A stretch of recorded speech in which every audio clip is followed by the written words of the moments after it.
الاعراف آیت نمبر 74۔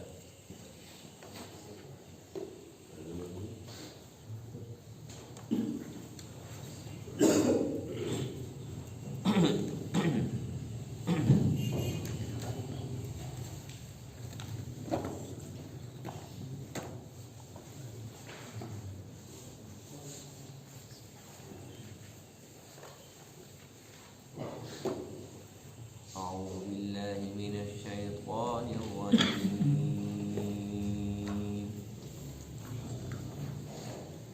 بسم الله الرحمن الرحيم۔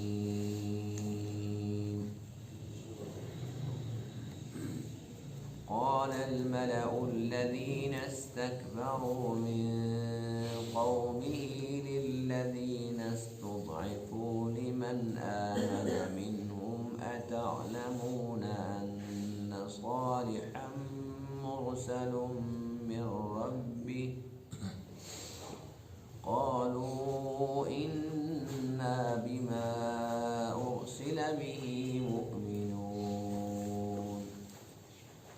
قال الذين استكبروا إنا بالذي آمنتم به كافرون۔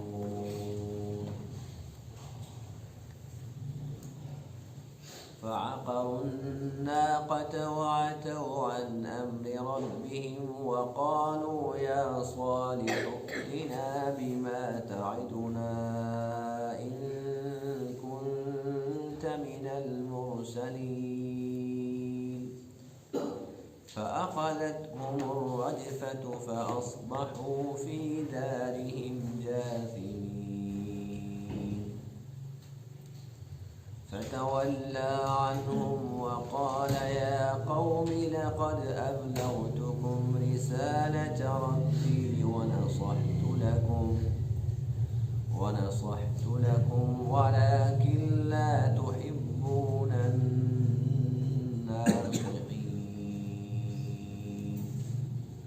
صدق الله العظيم۔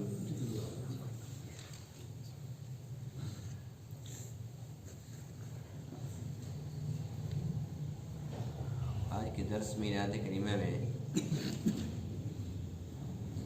قوم ثمود کی تباہی کا ذکر ہے، جب ان لوگوں نے اللہ کے نبی حضرت صالح علیہ السلام کی نافرمانی کی اور ان کی دعوت کا صاف صاف انکار کر دیا، اس کے بعد ان کے اوپر اللہ کا عذاب آیا تھا۔ قوم ثمود میں بھی سب سے پہلے جن لوگوں نے مخالفت کی یہ وہ لوگ تھے جو مالی طور پر کچھ مضبوط تھے اور انہیں اپنی دنیا کی چیزوں پہ بڑا گھمنڈ تھا۔ حضرت صالح علیہ السلام کی مخالفت بھی کی اور اس کے ساتھ ساتھ جو آپ پر ایمان لانے والے تھے ان کے ساتھ بھی کافی باتیں کی، ان کو ورغلانے کی کوشش کی اور ان سے پوچھنے لگے کہ تمہیں اس میں کیا نظر آتا ہے؟ یہ جو کہتے ہیں میں اللہ کا نبی ہوں، کیا تمہارا دل مانتا ہے اللہ کے نبی ایسے ہوتے ہیں؟ ان لوگوں نے کہا کہ بھئی ہم تو ان پر ایمان لا چکے ہیں اور ہمیں تو یقین کامل ہے کہ یہ اللہ کے نبی ہے۔ کہنے لگے کہ جس طریقے سے تم نے ایمان کا اقرار کیا ایسے ہی ہم کفر کا اقرار کر رہے ہیں، ہم نہیں مانتے۔ اس کے بعد جیسے کہ کل کے درس میں یہ بات میں نے عرض کی تھی کہ ان لوگوں نے از خود حضرت صالح علیہ السلام سے ایک نشانی طلب کی تھی کہ ایک اونٹنی ہو، اس میں یہ صفات ہوں۔ وہ حضرت صالح علیہ السلام کی دعا اور اللہ کی قدرت سے اونٹنی آ گئی اور اونٹنی نے آ کر بچہ جنا، وہ اونٹنی ان لوگوں کے اندر رہنے لگی۔ اب ان لوگوں کو اس اونٹنی سے بڑی تکلیف تھی کہ یہ ہر روز اتنا پانی پی جاتی ہے، اتنا ہمارا گھاس کھا جاتی ہے۔ ان لوگوں نے اونٹنی کے پاؤں کاٹے، سب سے پہلے اس کے پاؤں کاٹے، اس کے بعد اس پہ حملہ آور ہوئے اور اس کو مکمل طور پہ گلا کاٹ دیا اور اس کو ٹکڑے ٹکڑے کر دیا۔ اور اس کے بعد پھر اس کا جو بچہ تھا جب اس نے دیکھا کہ اونٹنی کے ساتھ یہ کچھ ہو رہا ہے، میری ماں کے ساتھ اتنا بڑا ظلم ہو گیا ہے، تو وہ پھر دوبارہ بھاگا اور ایک پہاڑ کے اوپر چڑھ گیا اور وہاں جا کر اس نے 3 چیخیں ماری. 3 چیخیں ماری. ان چیخوں میں اس نے کیا کہا اللہ بہتر جانتے ہیں، لیکن بہرحال چیخنے کے بعد پھر وہ پہاڑ کے اندر، چٹان کے اندر چلا گیا، غائب ہو گیا. جیسے اللہ کی قدرت سے وہ پہاڑ سے نکلا تھا، ایسے ہی پہاڑ کے اندر جا کر غائب ہو گیا. اس بات کا جب پتہ چلا حضرت صالح علیہ نبی جناب علیہ السلام کو کہ ان لوگوں نے ایسے ایسے اونٹنی کے ساتھ اتنا بڑا ظلم کر لیا، تو آپ نے ان لوگوں سے ارشاد فرمایا کہ اب بہر صورت تمہارے اوپر اللہ کا عذاب آ کر رہے گا، اور ارشاد فرمایا کہ 3 دن تک تمہارے لیے مہلت ہے، 3 دن کے بعد تمہارے اوپر اللہ تعالیٰ کا عذاب آئے گا. اور چونکہ اللہ کے نبی سچے ہوتے ہیں، 3 دن کے بعد واقع اللہ کا عذاب آیا، اور اس کی شکل یہ تھی کہ ایک تو زلزلے کا عذاب تھا، شدید قسم کا زلزلہ تھا، انسان کھڑا نہیں ہو سکتا تھا، بس یہ نیچے گر گئے. اور اس کے بعد پھر اللہ تعالیٰ نے اپنے فرشتوں میں سے ایک فرشتہ کو حکم دیا کہ اپنی آواز نکالو، چیخ نکالو. بس جب وہ چیخ نکلی تو اس ایک چیخ کے ساتھ ان تمام لوگوں کے جتنے بھی نافرمان تھے، ان تمام کے دل اور جگر پھٹ گئے، سب کے سب ہلاک ہو گئے، سب کے سب ختم ہو گئے.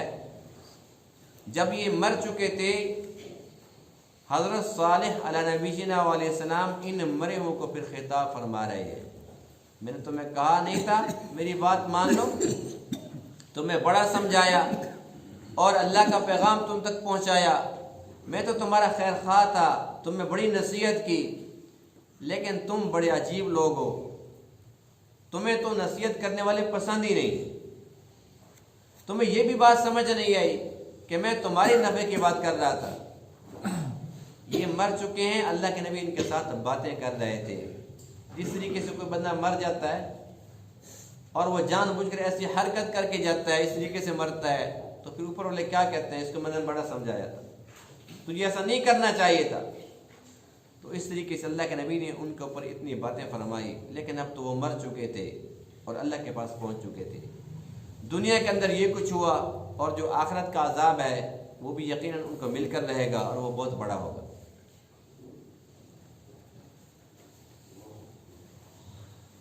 قال الملأ، کہا سرداروں نے، الذین استکبروا، وہ جنہوں نے تکبر کیا تھا، من قومہ، آپ کی قوم میں سے، للذین استضعفوا، ان لوگوں سے کہا جو کمزور خیال کیے جاتے تھے، لمن آمن منہم، اور وہ لوگ تھے جو ان میں سے ایمان لا چکے تھے، یعنی کہ کمزور بھی تھے مالی لحاظ سے اور وہ ایمان لا چکے تھے.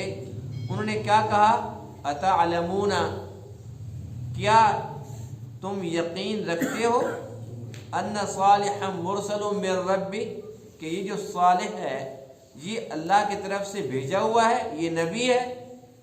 قالوا، ان لوگوں نے جواب دیا، انا بما ارسل به مؤمنون، بے شک ہم تو جس چیز کے ساتھ یہ بھیجا گیا ہے ہم اس پر ایمان لانے والے ہیں.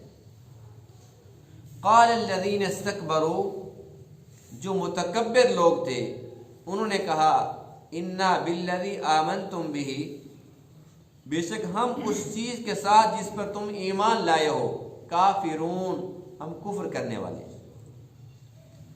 فعقروا الناقہ، بس ان لوگوں نے اونٹنی کے پاؤں کاٹ ڈالے. وعتوا عن امر ربہم، اور اپنے رب کے امر سے تجاوز کیا. وقالوا، اور ان لوگوں نے یہ بھی کہا، یا صالح ائتنا بما تعدنا، اے صالح لے آ وہ عذاب جسے تو ہمیں ڈراتا ہے، ان کنت من المرسلین، اگر تو واقعی بھیجے ہوئے میں سے ہے، اگر تو نبی ہے تو پھر عذاب لے آ. فأخذتهم الرجفہ، پس ان کو پکڑا زلزلے کے عذاب نے. فأصبحوا فی دارہم جاثمین، وہ اپنے گھروں کے اندر گھٹنوں کے بل گرے پڑے تھے. فتولی عنہم، بس آپ ان سے پھرے. وقال، اور آپ نے فرمایا، یا قوم، اے میری قوم، لقد ابلغتکم، تحقیق میں نے تو پہنچا دیا تمہارے پاس، رسالت ربی، اپنے رب کا پیغام. ونصحت لکم، اور میں نے تمہاری خیر خواہی کی، میں نے تمہیں نصیحت کی. ولکن لا تحبون الناصحین، لیکن تم لوگ خیر خواہوں کو، نصیحت کرنے والوں کو پسند نہیں کرتے.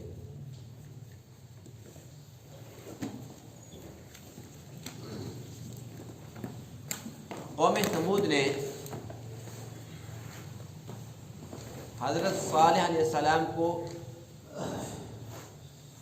بڑا ستایا، آپ کی دل آزاری کی، آپ پر بڑی باتیں کی، اور جو آپ پر ایمان لانے والے تھے انہیں بڑا حقیر جانا اور اپنے آپ کو بڑی چیز سمجھنے لگے. سب سے پہلے تو ان لوگوں کے اندر تکبر کی بیماری تھی. جیسا کہ میں نے عرض کیا تھا کہ قوم عاد کے اندر بھی تکبر کی بیماری آ گئی تھی، اس وجہ سے کہ اللہ تعالیٰ نے ان کو طاقتور بنا دیا تھا. وہ طاقت کے نشے کے اندر پھرتے تھے اور اپنے آپ کو بڑی چیز سمجھتے تھے. ایسے ہی یہ لوگ چونکہ بڑے فنکار قسم کے لوگ تھے، بڑے بڑے محلات، عالیشان محل بنا لیتے تھے اور پتھروں کو تراش کے وہاں پر اپنے بڑے بڑے خوبصورت قسم کے گھر بنا لیتے تھے اور پتھروں کے اوپر نقش و نگار بنا سکتے تھے. تو یہ لوگ بھی تکبر میں آ گئے اور کہنے لگے کہ اب ہمیں کوئی بھی ہلاک نہیں کر سکتا.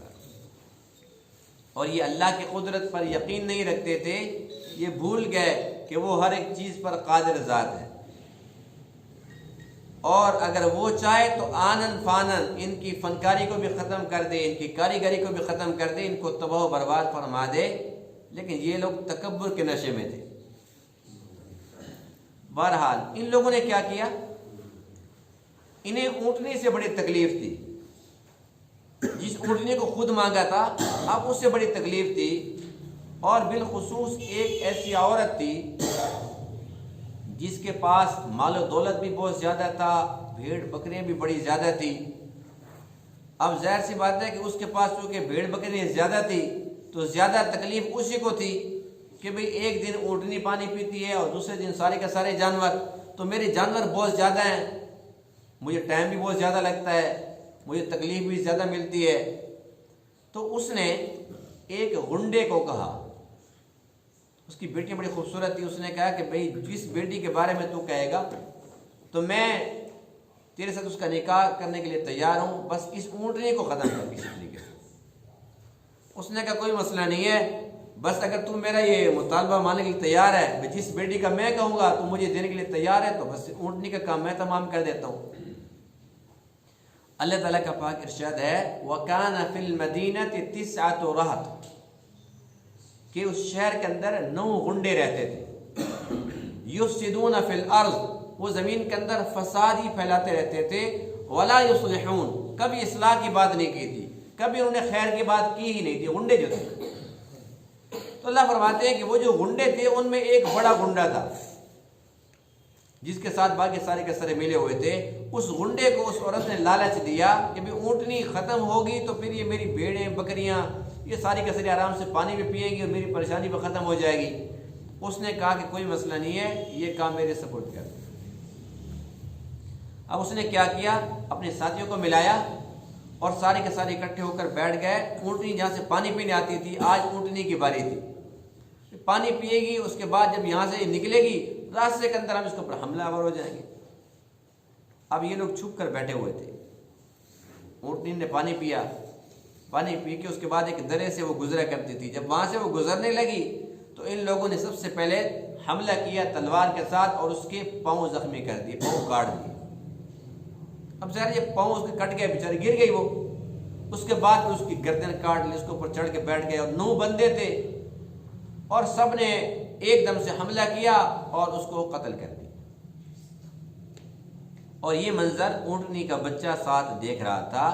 جب اس نے دیکھا بھی اس طریقے سے میری ماں کے اوپر ایسا حملہ ہو گیا ہے تو وہ فوراً بھاگا، وہ پہاڑ کے اوپر چڑھ گیا. وہاں وہ چیختا چلاتا رہا. اللہ کی قدرت سے پھر وہ چٹان کے اندر گھسا اور وہیں غائب ہو گیا. جب اس بات کا اللہ کے نبی حضرت صالح علیہ السلام کو پتہ چلا کہ ایسے ایسے ان لوگوں نے اونٹنی کو قتل کر دیا، اور اس سے پہلے وہ ان کو سمجھا چکے تھے ہادہ ناقۃ اللہ، یہ اللہ کی اونٹنی ہے، لکم آیتن، یہ تمہارے لیے ایک نشانی ہے، فذروہا، اس کو تم چھوڑ دو، تأکل فی ارض اللہ، یہ اللہ کے زمین میں جہاں چاہے کھائے، ولا تمسوہا بسوء، برے ارادے سے اس کو چھونا بھی مت۔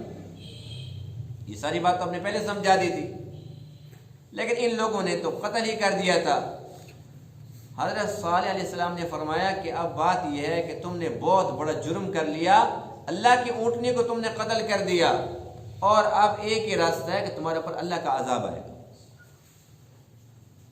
اور آپ نے یہ بھی ارشاد فرمایا تمتعوا فی دارکم 3 ایام، 3 دن تک تم کھاؤ اور پیو، دنیا کے اندر 3 دن تمہارے باقی رہ گئے۔ ذالک وعد غیر مکذوب، یہ وہ وعدہ ہے جو بالکل سچا ہے، کوئی جھوٹا نہیں۔ اور آپ نے ارشاد فرمایا کہ جب اللہ کا عذاب آئے گا اس کی شکل یہ ہوگی کہ پہلے دن تمہارے جو چہرے ہیں وہ زرد رنگ کے ہو جائیں گے، اور دوسرے دن سرخ رنگ کے ہو جائیں گے، اور تیسرے دن تمہارے چہرے بالکل کالے سیاہ ہو جائیں گے۔ اس کے بعد پھر اللہ کا عذاب آئے گا۔ جب یہ باتیں ہو رہی تھی اس وقت بدھ کا دن تھا۔ کون سا دن تھا؟ بدھ کا دن تھا۔ اب یہ ہوا کہ ان لوگوں نے کہا کہیں ایسا نہ ہو کہ یہ اللہ کا سچا نبی ہو، ہمارے اوپر عذاب ہی آ جائے۔ کہنے لگے کہ جب ہمارے اوپر اللہ کا عذاب آنا ہی ہے اور ہم نے مرنا ہے، 3 دن تو باقی ہیں، اتنا بڑا گناہ پہلے کیے ایک اور نہ کر لیں۔ حضرت صالح کو، اس کی بیوی کو، اس کو تو قتل کریں، یہ تو نہ بچ جائے۔ اب ان لوگوں نے یہ منصوبہ بنایا، اور اللہ تعالیٰ نے قرآن مقدس کے اندر ان کے اس منصوبے کا بھی ذکر فرمایا۔ قالوا تقاسموا باللہ، آپس میں قسمیں کھائی، لنبیتنہ واہلہ، ہم اس کو اور اس کے گھر والوں کو قتل کریں گے۔ پھر کیا کہیں گے؟ ثم لنقولن لولیہ ما شہدنا مالک اہلی، کہ پھر اس کی جو ولی ورثاء آئیں گے نا، وہ کہیں گے کس نے مارا؟ کہیں گے ہمیں کیا پتا، ہم تو یہاں پر تھے ہی نہیں۔ وَإِنَّا لَصَادِقُونَ، اور ہم تو بالکل سچے ہیں۔ اللہ فرماتے ہیں وَمَكَرُوا مَكْرًا وَمَكَرْنَا مَكْرًا وَهُمْ لَا يَشْعُرُونَ، یہ اپنی تدبیریں چلا رہے ہیں، اور پھر ایک تدبیر ہماری بھی تو ہوتی ہے۔ یہ اپنا چکر چلا رہے تھے کہ چلو 3 دن کے بعد ہم نے تو مرنا ہی ہے، اس کو تو مار کے مرے۔ اب یہ مارنے کے لیے آئے، سارے اکٹھے ہو کر اللہ کے نبی حضرت صالح علیہ السلام اور ان کے گھر والوں کو قتل کرنے کے لیے جب یہ آئے، قریب آئے، تو اللہ کی طرف سے پتھروں کی بارش شروع ہو گئی، تو وہاں سے ناکام ہو گئے، واپس دوڑے۔ پھر کون سا دن آنا تھا؟ جی، جمعرات۔ شکر ہے کہ جاگ رہے ہیں، بعضوں کو نیند پہ آ جاتی ہے نا۔ تو جمعرات کا دن آ گیا، جمعرات کے دن ان کے چہرے زرد ہو گئے، یہ پہلا دن تھا۔ اب اللہ کے عذاب کا جو ایک نقشہ تھا، جو شکل تھی، وہ تو سامنے آ گئی۔ اب انہیں پتہ چل گیا کہ اب ہم نے بچنا کوئی نہیں ہے، جو جیسے جیسے صالح نے فرمایا تھا وہ تو سچ ہو گیا ہے، ہمارے چہروں کے رنگ تبدیل ہو گئے۔ پھر اس کے بعد کون سا دن آنا تھا؟ جمعہ کا دن۔ اس دن ان کے جو چہرے تھے وہ سرخ ہو گئے۔ اس کے بعد کون سے دن آنا تھا؟ ہفتے کے دن۔ ہفتے کے دن ان کے چہرے کالے سیاہ ہو گئے۔ 3 دن پورے ہو گئے۔ 3 دن تک ظاہر سی بات ہے کہ جب ایک بندے کو پتہ چل جائے کہ اب میں نے بچنا کوئی نہیں، اس کی زندگی سے سکون تو ختم ہی ہو جاتا ہے۔ اب یہ پریشانی بے سکونی کے عالم میں تھے، اور اس کے بعد پھر کون سے دن آنا تھا؟ اتوار کا دن۔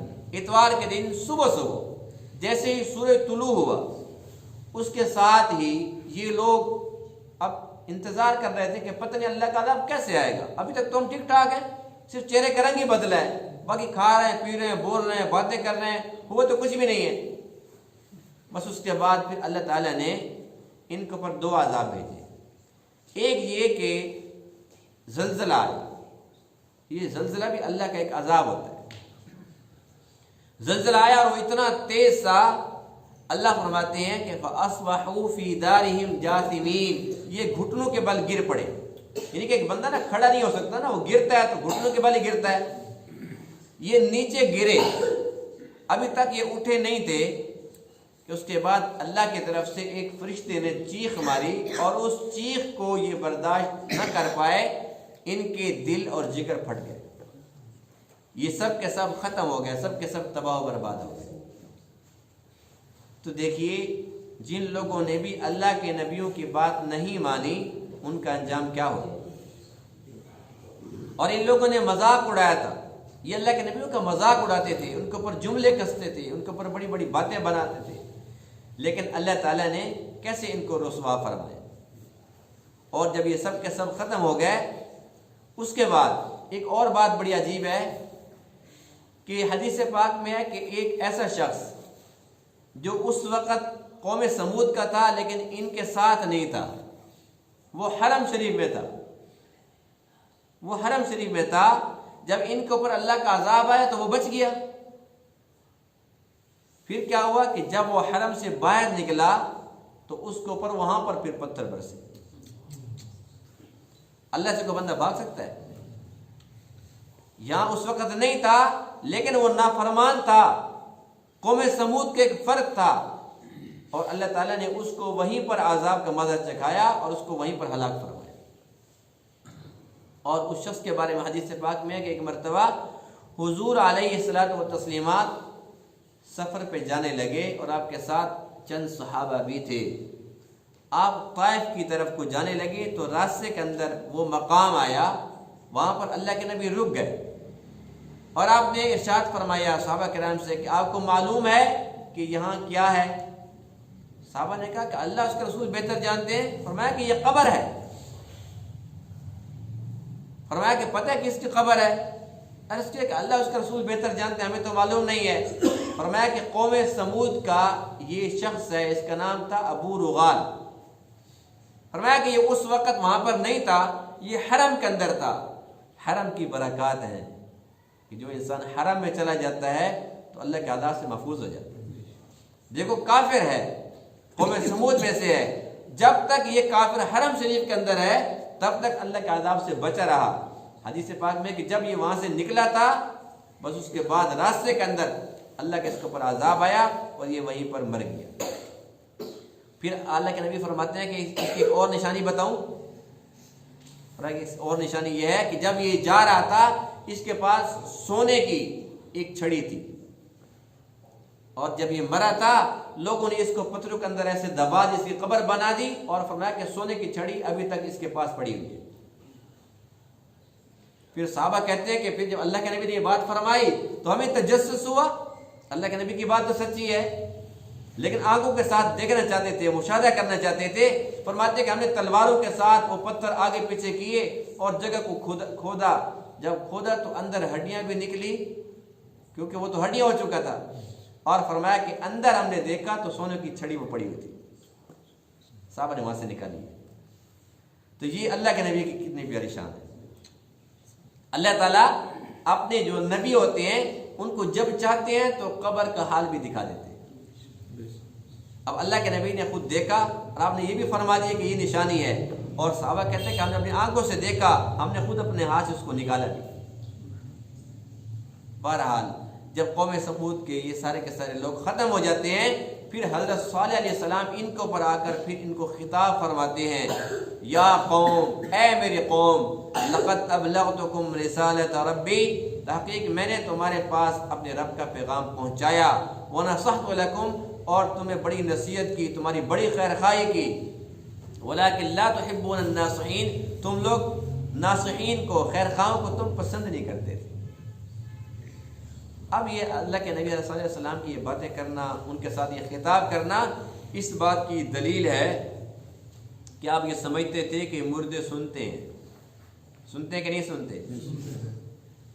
جس طریقے سے اللہ کے نبی حضرت صالح علیہ السلام نے ان مردوں سے کلام فرمایا، ایسے ہی غزوہ بدر کے اندر جو لوگ 70 بڑے بڑے سردار مشرکین کے جو قتل کر دیے گئے تھے، اللہ کے نبی کے حکم سے ایک کنویں کے اندر ان کو پھینکا گیا، اور اس کنویں کے اوپر کھڑے ہو کے اللہ کے نبی نے ان کے ساتھ بھی کلام فرمایا.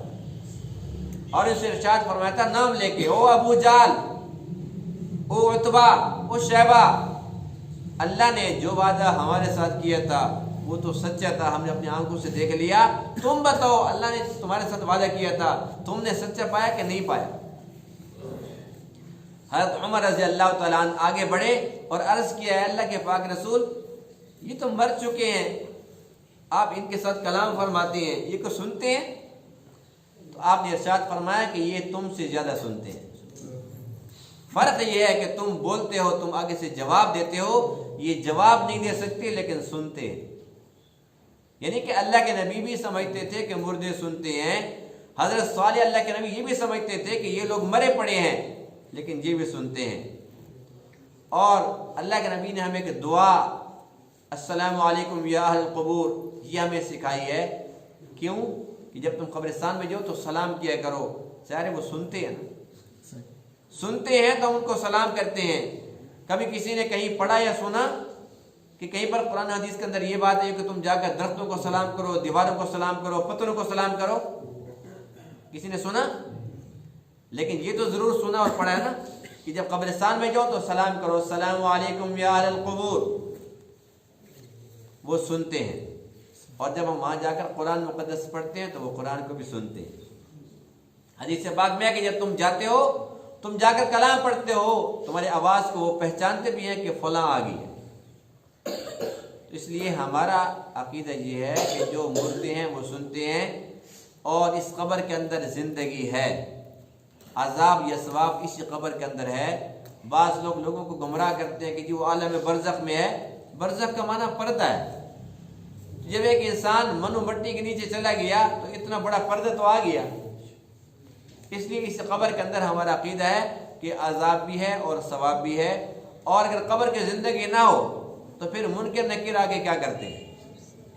پھر وہ جو سوال ہے کہ تیرا رب کون ہے، تیرا نبی کون ہے، تیرا دین کیا تھا، پھر وہ سوال کس سے کرتے ہیں؟ جب ایک انسان سنتا ہی نہیں ہے، وہ زندہ ہی نہیں ہے تو وہ سوال کیوں کرنے آ جاتے ہیں؟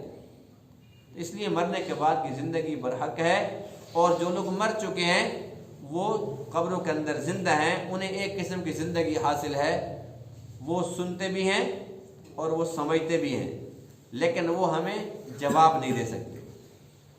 تو بہرحال یہ ایک عقیدے کے متعلق بات تھی۔ مقصودی بات یہ ہے کہ جن لوگوں نے بھی اللہ کے نبیوں کی مخالفت کی، ان کو ستایا، تو وہ ہمیشہ ہمیشہ کے لیے ناکام ہو گئے اور ہمیشہ کے لیے وہ ذلیل ہو کے رہ گئے، اور جن لوگوں نے بات مان لی تو وہ ہمیشہ کے لیے کامیاب ہو گئے۔ ہم اللہ کا شکر ادا کرتے ہیں الحمدللہ کہ ہم اللہ اور اللہ کے رسول کو ماننے والے ہیں، تو پھر ہمارے اوپر ایک بہت بڑی ذمہ داری عائد ہوتی ہے کہ ہم اپنے عمل سے ثابت کریں کہ ہم ماننے والے ہیں۔ اگر ہم خالی دعوے کرتے رہیں اور نماز نہ پڑھیں، روزے نہ رکھیں، اور ہم زکوٰۃ ادا نہ کریں، قرآن و حدیث سے دور رہیں، تو پھر ہم کیسے ایمان والے ہیں؟ صرف نام کے ایمان والے ہوں گے نا۔ اور اللہ تعالیٰ کے یہاں یہ سکہ نہیں چلتا۔ اللہ تعالیٰ کو وہ انسان پسند ہے جو عمل کرنے والا، بعمل انسان اللہ تعالیٰ کو پسند ہے۔ اللہ تعالیٰ نے بات کو سمجھنے عمل کرنے کی توفیق عطا فرمائے۔ وآخر دعوانا الحمدللہ رب العالمین۔